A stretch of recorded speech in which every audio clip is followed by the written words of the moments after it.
So, story time. Yesterday, I didn't stream because I was headed off to the dentist to have some surgery done so that they could put a post in my mouth so that I could eventually get a tooth to replace the big hole that's in there. I went in, I sat down. They're like, here's some amoxicillin, and they're like, here, rinse your mouth out and have a seat. We're just going to check your blood pressure before we proceed. And she checked my blood pressure on my right arm and went, oh. And she's like, just hang on 1 second. Hits the button again. Oh. Let's try the other arm. And then she tried the other arm and she went, And she's like, one more try. Okay, I'm gonna go get the doctor. I'm like, uh-oh, that's not good. Doctor comes in and basically says, listen, it would be irresponsible. Like we shouldn't be using the numbing agent. We shouldn't be putting doing all this kind of stuff because your blood pressure is so high. You need to, it's so much so, we're going to write it down. They wrote it down on a piece of paper, handed it to me and said, we're going to go send this to your doctor. Okay. We have your permission to like send this stuff to your doctor to tell him tell on you. And I'm like, yeah, go nuts. The reason and so I got up and I left, right? Like, so no procedure, no nothing. The reason it is, I tell the story today and why I connected to the Devo is because I've known, we all know, but I've known about the importance of, sort of watching diet, watching salt, watching exercise, watching whatever. I've been convicted about it for a long time. I've done it, more in the past, like last year I lost 30 pounds, found them again. I know it's important to do. And there are many other parts of my life that I find it much easier to practice discipline, right? I can get up in the morning. I can prep my stream. I can come and I can be here consistently. We were just talking about Supersonic, right? Like he has the discipline and he's going to go, I'm going to be here or be somewhere, hundreds of times in a row and never miss a stream. Like it's built into the system, built into the expectations, and it's something he can do. I can do that with a lot of things, right? I can practice self-control with my anger. I can practice self-control with my responses to things. I can make myself go do stuff I don't want. But when it comes to, for whatever reason, the diet part and the exercise part, no matter how important I know they are, no matter how important I know they are, it just feels like I don't have the control, the self-control, the ability, the fortitude, the stick-to-itiveness to actually follow through. It's a different thing. And that is a surprise. Not because I'm some kind of superhero, but it should be a surprise to anybody who knows me because the stuff that I've been able to do and the stuff that I've been through and whatnot, it requires discipline. It requires strength of character. It requires, loss and putting things aside and putting others first. And not like I'm some kind of superhuman or whatever like that. It's just, there are things in my life I've been able to accomplish. And that isn't one. So you listen to the Holy Spirit, you listen to conviction, you listen to the doctor, you listen to, all these extra, everything. And it's just consistent. Hey, you need to get your crap together. Hey, you know what? You're not going to get very many warnings on this. Hey, you should probably, maybe think about this. Hey, you're kind of pushing it, and just more and more and more. Right. And then yesterday, sort of, and I don't want to say this is the catalyst, everything's different now, I'm so great, but sitting there, it's the first time really in my life, I think, that I sat there and the person didn't go, oh wow, it's fine, but maybe check on that. It was when they, it was the first time they kind of looked at me and went, no, because of your life choices, because of where you're at, because of your blood pressure, we can't move forward. We shouldn't move forward. Go get that fixed. And there's a lot of people out there who require that kind of thing. I get it, especially, dudes and diets, dudes and stress, dudes and exercise and whatnot. Like the idea of, they know, don't have, maybe less bacon, maybe more exercise, maybe, don't put as much butter on the toast or whatever jazz. And it's like, they know, they've been told, and yet it requires a heart attack. It requires, like becoming diabetic. It requires screwing up your liver. It requires some kind of horrible thing to happen where you are now permanently damaged before you make the change. You're like, oh wow, I better, now I better do it. And suddenly you discover the self-control that you didn't have before. So why am I bringing that up? In the last 2 days, it's such an ironic thing. In the last 2 days, I have had just like the most ironic, I guess, pointed, exactly on the nose devos that I think have happened in a really long time. So I wanted to share with you because, again, we're talking about self-discipline. Like we talked about this on like 2 days ago when we did the last topic, and that was about how to kind of better your life, right? How to get better relationships, deeper community, better career. And it relies on people trusting you, on having good character. And you need to have good character. Why? Because that way that people will understand that you will show up, and they'll understand that you won't gossip, and they'll understand that you are someone who they can trust. And that's a huge part of it. So how do you become that person of good character? Is it just try harder? Or for me, right, is it, how do I just, decide to lose weight, or decide to go exercise, or do I just do it because white knuckle?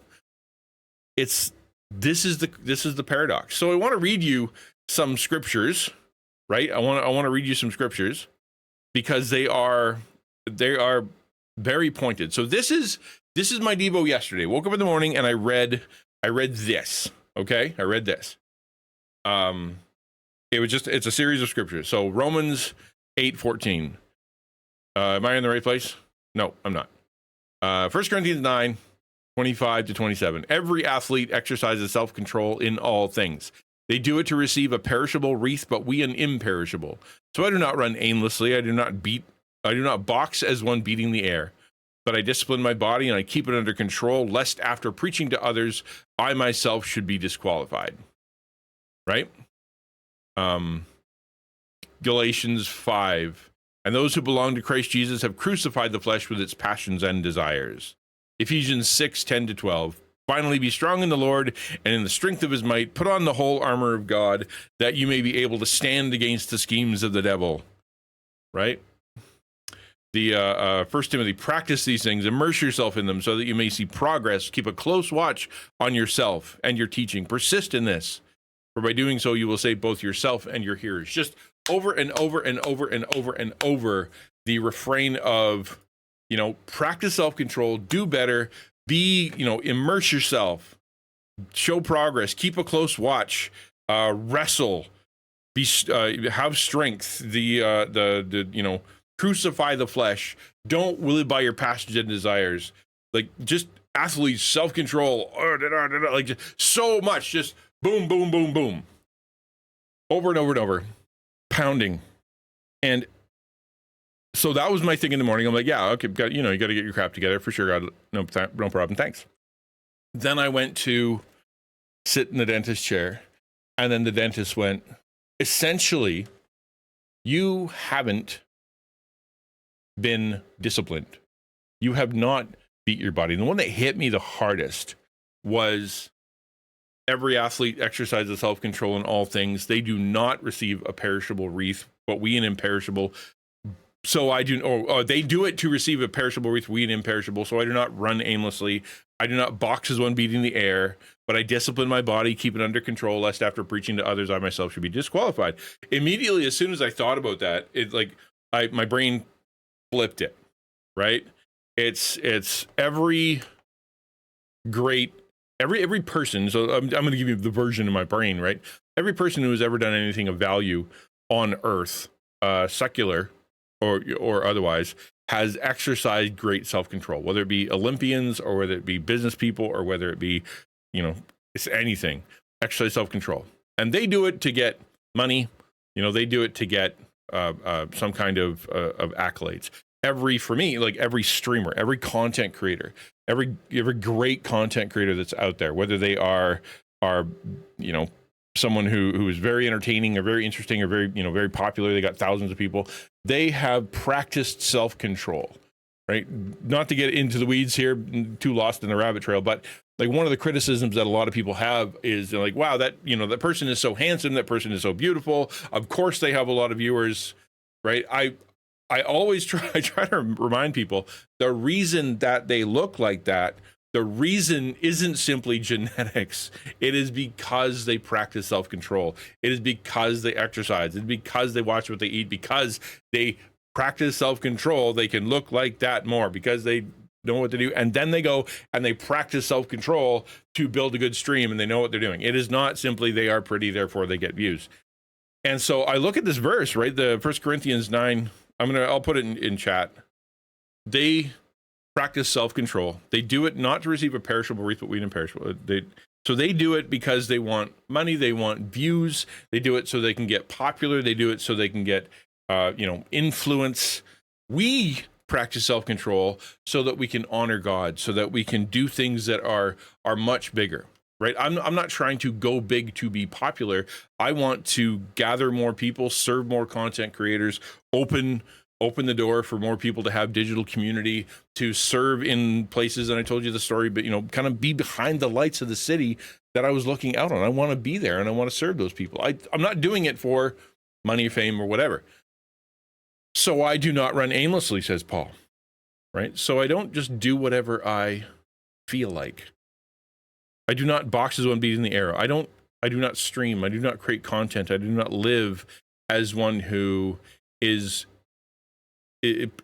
pointless, as one who is just exerting energy for no reason, right? One who is aimless, right? I don't do that. I don't just show up and just start doing stuff and play and whatever. That is not the way to do this.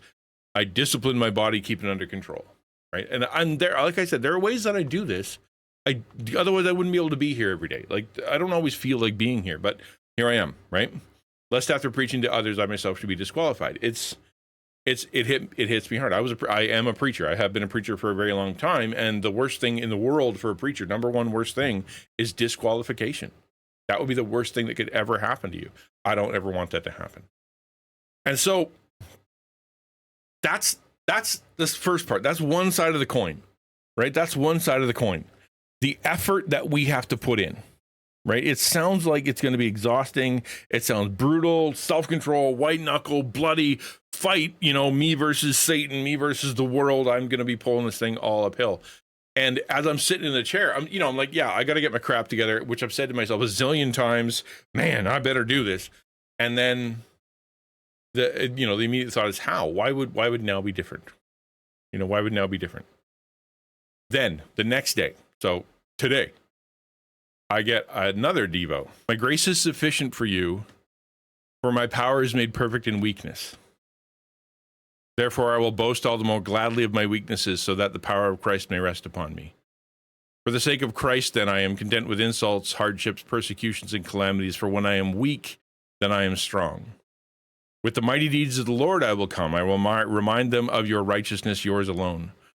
The gospel is the power of God for salvation. I can do all things through him who strengthens me. I toil, struggling with all his energy that he powerfully works within me. But we have this treasure in jars of clay, very fragile, to show the surpassing power belongs to God and not to us. The joy of the Lord is our strength. May you be strengthened with all power according to his glorious might, for all endurance and patience with joy. How does that work? How does that work? Yesterday, the Devo said, be strong, go, work hard, self-control. Today, it says, my grace is sufficient for you. My power is made perfect in weakness. My joy is your strength. You are a jar of clay, a fragile thing, on purpose to show my surpassing power. How does that work? Which is it, right? How can you be self-disciplined and also a hardcore spiritual athlete and also fragile, right? Fragile jar of clay, but at the same time, putting on the armor of God that you may stand firm against the devil's schemes. How does that work? Am I in armor or am I clay, right? Am I an athlete or am I utterly dependent? And the answer is a synthesis of what they call active dependence. Active dependence. If you lean too far into trusting God, which is a weird thing to say, trust God too much, right? You essentially become lazy. You do nothing, right? The idea is it's I'm just going to let God do whatever. I'm going to sit here. If he wants me to move, he'll move me. If he wants me to help, he'll help me. If he wants me to give, he'll give me something. If he wants me to walk, I'll walk. If he wants me to serve, I'll serve. But I ain't going anywhere until he does it. In fact, I'm not going to do anything. I'm just going to live by my own feelings, live by my own desires, live by what I think is fine. And if God wants to do something, let him, right? That's one side. You become lazy. If you lean too far into self-discipline, you end up becoming this exhausted, legalistic Pharisee who doesn't need God, right? I'll just add 7 billion rules. I will white knuckle my way through all of life. I will deny myself everything. I will make this world a miserable place for myself and for everybody else so that I can show how strong I am and how disciplined I am and how spiritual and religious I am so that I can impress God. And so when I get there, I can go, God, I barely even needed you. Look how great I am. Both sides are wrong, right? God do everything. And don't worry, God, I'll take care of everything. John Chrysostom, which was an early father in the 300s, church father from the 300s, he explained it. It's got a great line. He says this: God's grace does not do all, lest we be left idle and become lazy. Nor does man do all, lest we boast. He leaves the willing to us, but the power is his. God's grace does not do all, lest we be left idle and become lazy. Nor does man do all, lest we boast. He leaves the willing to us, but the power is his. The willing to us, but the power is his. It's such a, and this is where we really, like, we have to be so careful because we're dancing on the head, we're dancing on a wire here. We are on the edge of a knife because this kind of teaching, this kind of application, it's just so easy to take the wrong way. Right? In a sense, it's like, oh, okay, it's my will. I get to do whatever I want, and then God will give me the power to do it. Well, no. Right? That's not how that works. So we got another quote, John MacArthur, which is one of my favorite dudes.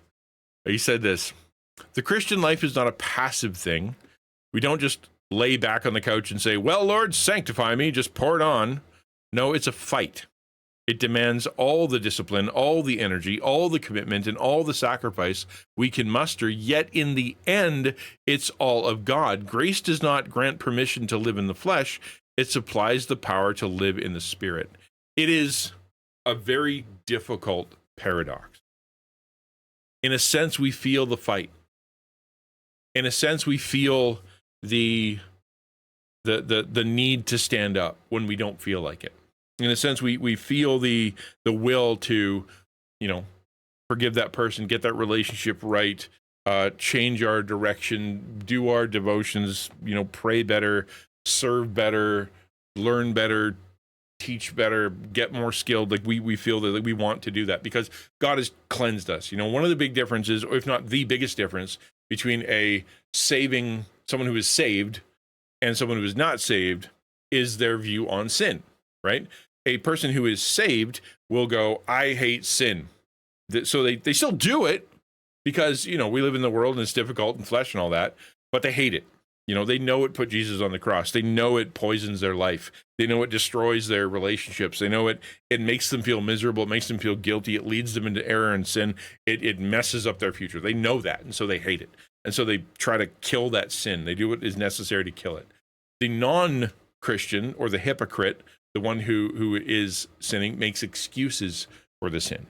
Not my fault. It was my parents' fault. It's because of how the economy is. It was the stress. It was the loved one's fault. It was because of the way that they make food. It was because of the way that they made the school. It was because of the teacher. It's because everyone else's fault.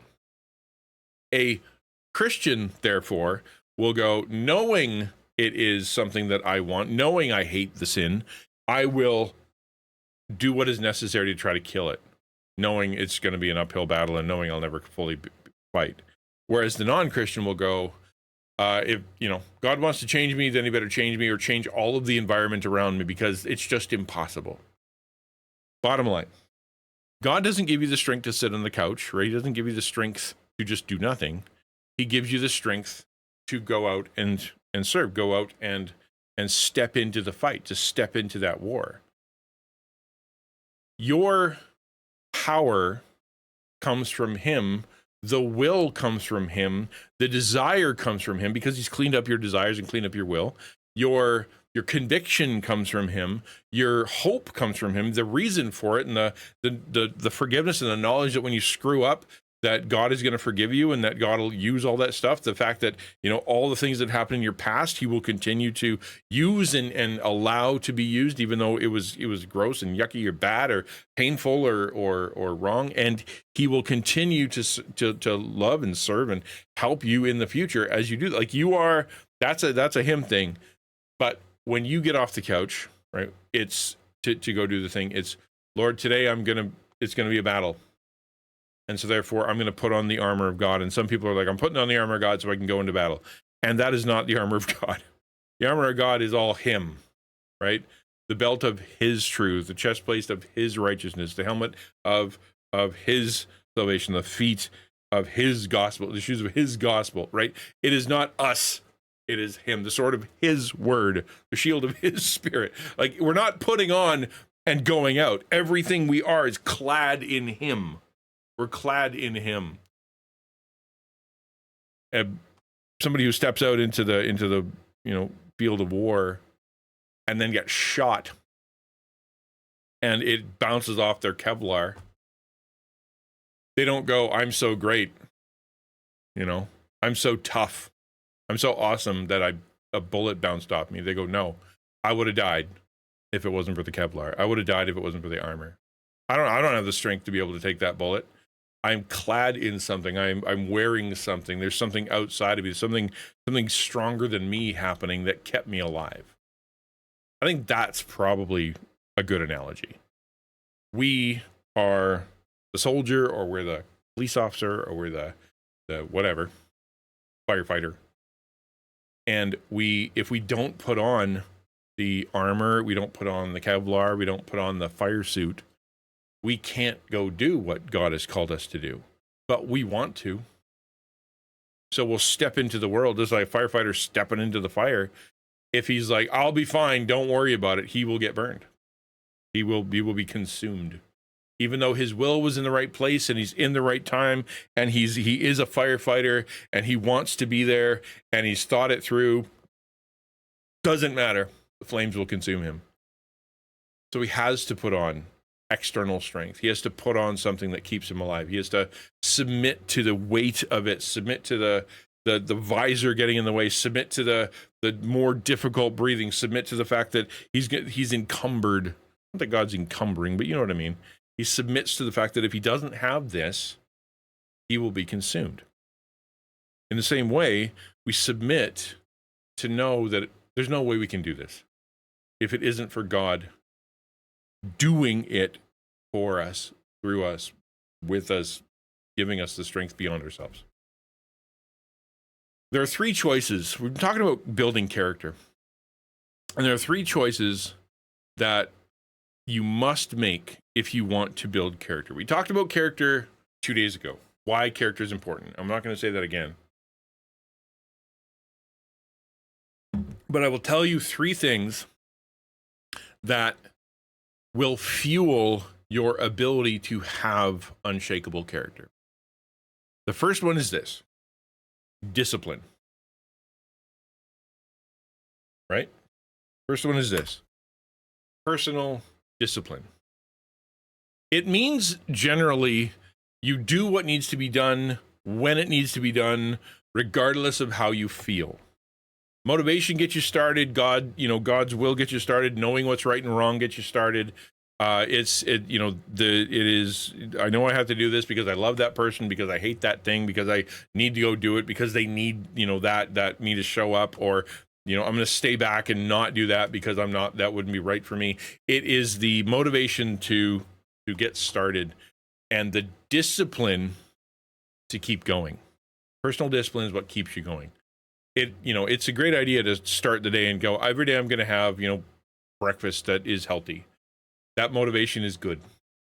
It's the discipline that gets you to the store to buy the whatever it is and prepare it the night before and then wake up and eat that even if you don't feel like it today. That's the discipline. As a content creator, and again, remember, my biggest prayer is to pastor content creators, right? I want to serve content creators. That's why I'm here. That's why I'm here in the morning, to not get in the way of your streams, to be something that you can wake up to and not only get hopefully a half decent Devo, but also something that connects you to what you believe God has called you to do. And that's great content. But like, one of the most important things, and this about content creation, is consistency, right? Consistency. And that's really hard, because many people who are part of the content creation thing, mental health issues, learning disabilities, fatigue, they are it's a lot more work than they thought it was. They have to sacrifice things. Everything takes a little bit longer, and the more better you want to get at it, the more difficult it actually is to do until you really get into a system. It is so easy to go live when you feel like it. It is so easy to write when you feel like it. It is so easy to podcast or build a schedule or whatever when you feel like it. But what about when you are tired? What if you're not feeling it that day? What if there's no motivation there? What if it's not something that is coming naturally? What about when you are off camera, nobody's seeing what you're doing, and it's the improving of of your OBS, it's the downloading of software, it's the figuring out the future, it's the researching the news, it's all that extra stuff that happens that nobody else sees and nobody cares, right?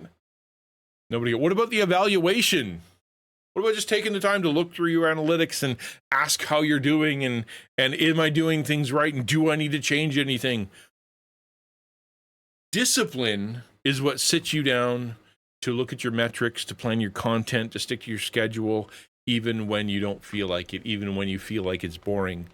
It is the thing that makes you show up. Because if you only show up when you feel like it, your community, the people around you, will learn they cannot rely on you, right? We talked about that the other day. Second thing that you need in order to build that kind of character is to develop a personal security and identity, right?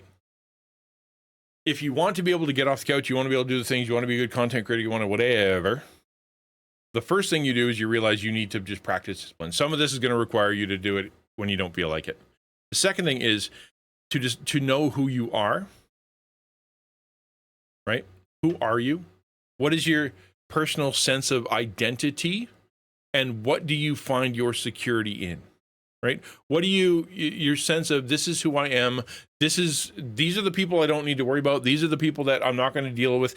When someone asks me to do that, I don't have to do that because that's not me, or, that's not my gift, or that's someone else's job, or that is me. I need to step in. That is something I need to do, right? What is your sense of personal identity? If you don't know who you are, you're going to spend your entire life performing for other people. Right? Because they will be more than happy to take your time, take your energy, take your effort, tell you what to do. They will. Nature abhors a vacuum. If you have a vacuum of identity, they will give you one. And you will work to try to earn their approval because you are insecure. You don't have a sense of security. You are insecure. You don't know if it'll make them happy. You don't know if that's making God happy. You don't know if that'll make you happy. You're not sure. So you just listen to what other people say all the time, because maybe by doing that and doing what they want you to do, you'll finally feel a sense of security. True security comes from knowing who God created you to be, that your identity is anchored in Christ, that He has given you gifts and talents and abilities and weaknesses, that when you step out there, you get to be who God called you to be. You don't have to be someone else. And God values you, and God created you, and God thinks you are worth saving. And so therefore, when people come against you, your identity and your security is in Him. As a content creator, in my book, we talk about the identity crisis, right? The content creation is a trap where you tie yourself to your metrics. You tie your self-worth to your metrics. And that danger, when you look at your viewer count and you're like, okay, well, what do I need to do? How do I get that to go up? You become a slave to the algorithm. You become a slave to the trolls. You become a slave to the people that have the best intentions. Oh, I think you should do this. I think you should play this. I think you should go here. I think you should do that. I think you should stop this. I think people would really like that. And because you don't have that sense of security, because you feel insecure about what you're doing, and you don't have that sense of identity, you're not totally sure what you're doing or what your content's about or what value you bring. You just become a slave to whatever the whims of YouTube, trolls, other content creators is. You bend your personality to please strangers. If you have security, it means you can sit there and create something that nobody else has created to a smaller group that people would say isn't necessarily success, to create something that you have experimented with because you think it's be a good idea, and watch it explode and bomb or not get 0 views, and then step out and go, that was an experiment. It doesn't decrease who I am. I'm secure in Christ. It doesn't change who I am. And it was the reason I did that was to try. If you have insecurity, if you don't know who you are, that will be devastating. If you have security, you do know who you are, that will be an experiment that you can shrug off. Last one. In order to be able to develop character, in order to be able to become a person that is useful, someone who you want to be, number 1 is you need to practice personal discipline. Number 2, develop a personal sense of security and identity. And number 3 is you need to have personal convictions, values, and ethics. You need to know where you stand and what you stand for. What you stand for. Generally speaking, this means that you know where to draw the line in the sand. This far and no further. You know that when you get that temptation to compromise, that you know it's a compromise. There are a lot of people out there who don't have personal convictions, values, and ethics. You'd think you ask them if they do, and they're like, well, kind of, yes, I do. I mean, I know what's right and wrong. And then when the world's right and wrong changes, their right and wrong changes too, right? They're open to this idea, and then all of a sudden it's not popular anymore, and now they're closed to that idea, right? They thought that was abhorrent and bad, but then all of a sudden everybody starts doing it, and now they're like, okay, well, maybe it isn't abhorrent and bad. Maybe it's something I should do, right? They go along with whatever is happening. They don't have the line in the sand. They don't have the walls. They can't just say what is right and wrong. And it brings so much pain, so much misery when you have no idea what your right and wrong is, when you don't have convictions, when you don't know what you value, when you don't know what ethics are, scriptural right and wrong, right? But when you can say no, it's an amazing, ironic thing that when you learn how to say no, you can say yes to so much better things, that your life actually gets better when you realize that when you start saying no to stuff. Not because you become this person who is closed off to everything, but you learn that if I go that direction and I practice wrong, I break my ethics, I break my values, it means that I'm not being who I'm going to feel guilty. I'm going to feel shameful. I'm going to do things that I don't want to do that I regret later. I'm not doing that. That's a no, right? This is who God created me to be, and this is what I'm going to do. And so therefore that's my niche. That's what I'm going to put my energies into. And when people ask me to put my energies into other things, I'm going to say no, and they're going to be upset with me, right? They're going to be upset with me. I'm going to say, that's what it is. It is what it is. I think Jesus, he goes into a town and he is healing like crazy and preaching like crazy and teaching all night long. And he's super popular. People coming to the door. Walls are bursting. Demons are being cast out. People who are sick are becoming well. He wakes up early in the morning after like an hour of sleep. And then he steps out away from everybody else, walks out and starts praying and connecting to God. Why? Because he had self-discipline, because he knew that was important. His his security was in the fact that he was the Son of God. His identity was secure. He goes out there and he's like, I don't care what anybody else is doing. This is the right thing to do. I'm going. So he goes out and he prays. And then all of his disciples come running after him. And they're excited because there is so much popularity happening. Everything that they wanted in life, everything that they were hoping for, the Messiah part is working. Everybody's coming. Everybody's excited. Now it's time to start getting soldiers together, and they're going to be able to be on top, and they're going to overthrow Rome. Let's go. And Jesus looks at them and says, let's leave. That's not what I came for. There are more people we need to spread the gospel to. There's other places I need to be. So he walked away from a town full of people that still had sick, that hadn't heard the gospel, that were potentially demon oppressed.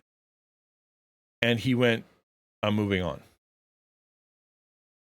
Every other, if you were on a church board, or if you were working with a nonprofit, or you were a hospital, or you were a doctor, or anything, and you had a town full of people that were just hanging on your every word, and they needed what you had, and things were going exactly how you want, and numbers were climbing, your board, your group, your volunteers, your everybody would just freak out if you went, yeah, we're going to stop that. We're going to go somewhere else and start over. How could he do that?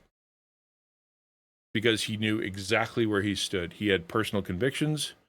He knew his value. He knew his ethics. He knew his mission.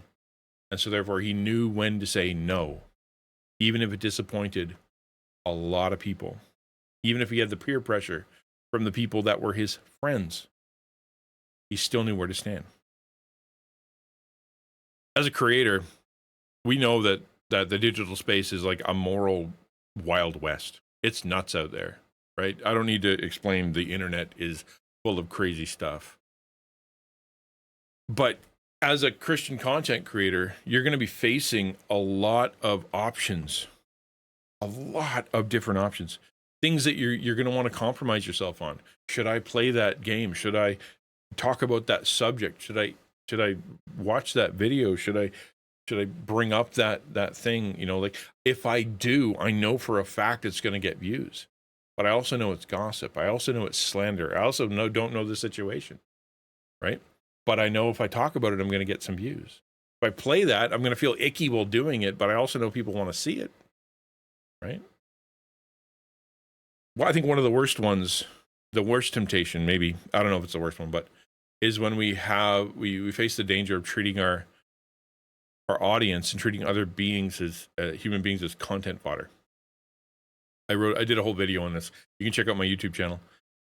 Essentially, it means exploiting someone else's trauma or creating drama or stepping into their drama so that you can get views, right? Someone comes into your chat and they're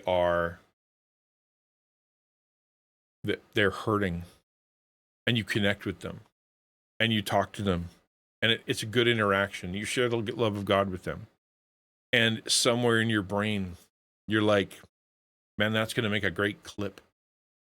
I could really follow up with that. I'm going to put that on YouTube and show everybody how great I am, show everybody the power of what I do. And suddenly you've moved from a gracious act of service to somebody who is in need, to seeing that person as an engine to get views, as fodder to be chewed up and spit out so that you can be able to be fed. That's what fodder means, right? Food given to cattle, meant to be destroyed. Cannon fodder is when you send a bunch of people into the war zone so they just eat up bullets by dying, right? That's what we're doing to our audience when we see them as ways to make content. Instead, we treat them like they're a thermometer, right? They should tell us where we're kind of at, as opposed to we're supposed to be using them. We're supposed to be listening to them, serving them. It's important that we look at these areas, right? Discipline, security, convictions, because that is going to be the thing that changes your life and makes you most useful to God. For me, going back around to what I was saying before about, like the whole diet and exercise and changing my life and lifestyle stuff. When you sit in the chair and the doc looks at you and says, I can't give you a new tooth because you ate too much and you didn't walk enough. So therefore you can't have this procedure. It was humbling. It was humbling. And it was a little scary because it's like, oh, am I going to be one of the statistics of the guy who just sits there until he dies of a heart attack? That would suck. I told my family, and they're like, Dad, what the heck? Yesterday, I reached into a bag and there was like a chocolate thing in there and I ate it. And my son looked at me and he goes, what are you doing? You know, because it freaked them out too. Tell me your own story. Tell me what you're doing. You know, what's something you've been working on? How exhausted are you? How have you balanced God's will and God's power with your discipline?